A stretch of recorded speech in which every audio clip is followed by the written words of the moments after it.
Musik und Sound sind sehr wichtige Elemente, auch für Games. Während Grafik das Vorrangigste ist, das Grundstimmung und Atmosphäre in einem Computerspiel ausmacht, macht etwa ein Drittel dieser Atmosphäre tatsächlich auch der Sound und die Musik aus. Ein Waldstück mit Vogelgezwitscher, Windgeräusche in den Bäumen, kleine Tiere im Unterholz. Alles Elemente, die dazu beitragen, ein gesamtes, allumfassendes Bild im Kopf des Spielers zu erzeugen.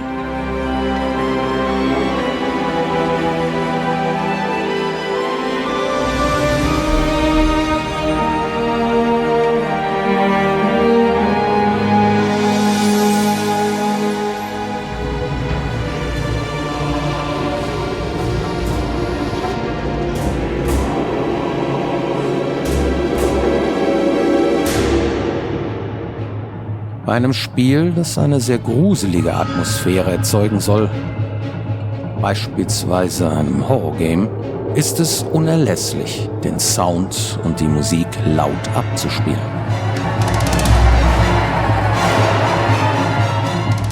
Beispielsweise bei einem Jumpscare, also wenn man sich erschrecken soll, fährt meistens erst einmal die Musik herunter. Und kurz bevor man sich erschrecken soll, wird es auf einmal laut.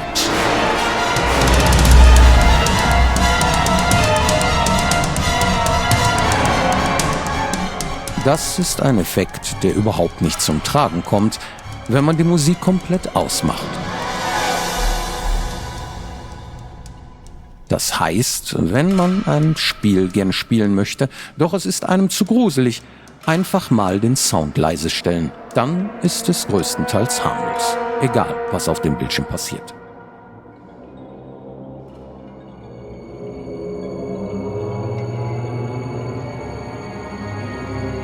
In Computerspielen gibt es unterschiedliche Settings. Das sind Umgebungen, wo ein Computerspiel oder eine Geschichte in einem Fantasy-Roman oder einem futuristischen Roman stattfinden.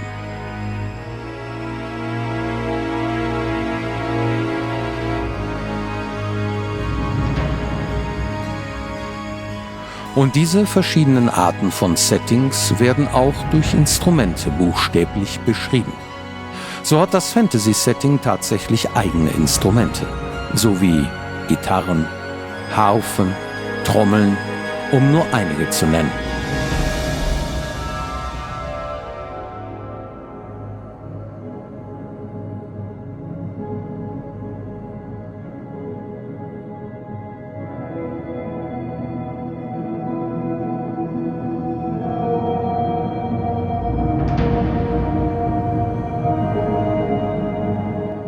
Sicherlich ist es auch so, dass ein futuristisches Szenario am besten durch einen Synthesizer beschrieben wird.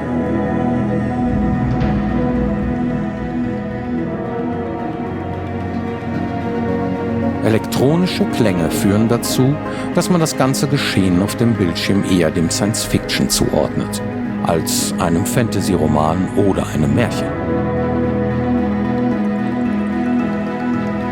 Eine Postapokalypse braucht auch gerne mal ein metallisches Klirren, das schwere Industrialisierung beschreibt.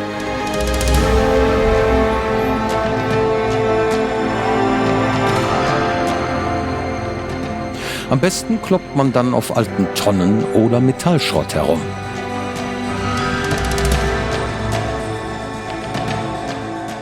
Doch es gibt ein Element, das alle denkbaren Szenarien miteinander verbindet. Und das ist die klassische Musik.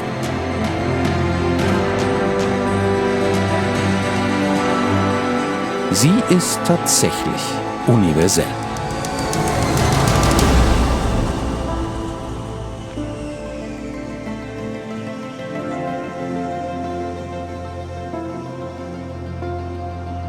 Zu jeder Szene und zu jedem Setting passt stets ein klassisches Orchester.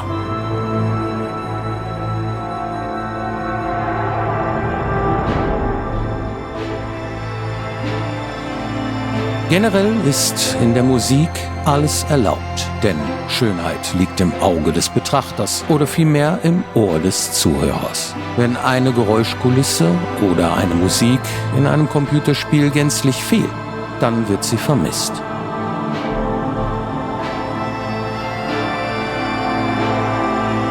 Allerdings darf Musik eines nicht, und das ist nerven.